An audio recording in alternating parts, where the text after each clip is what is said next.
I think one of the best parts about this project from the vantage point of a historian is that there were records that were left behind by the Treasury Department that gives you a window into this collaboration. What was the story behind the creation of the artwork? And what's sort of fascinating about this is that we were able to sort of dig up these not-so-self-evident stories about these artworks. And I'll point out just one example over here. This is a mural. Actually, it's still technically a mural, but it was a sculptural piece. And instantly, half of the collection in Pennsylvania were sculptural pieces. But it was created by an artist named Fred Di Lorenzo.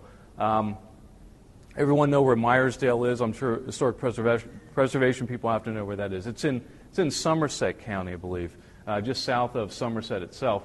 This is interesting. It's very typical of the kinds of subjects you'll see with agricultural themes. It's usually a group of workers. All of these show people working in one way or another, and that was the intention of this program. You don't see images of the down and out. You see instead people working, and there's sort of a soft propaganda here to suggest to Americans that they will get back to work again.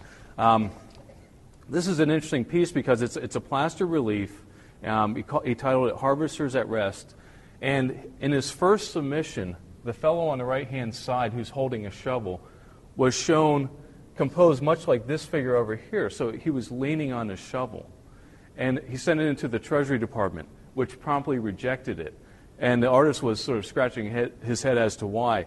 Treasury Department wrote that you had to change that because it was thought that by leaning on the shovel, that figure would invoke an uncomplimentary comparison to a WPA worker. So he had to resubmit in a more, as they said, a more vocational position.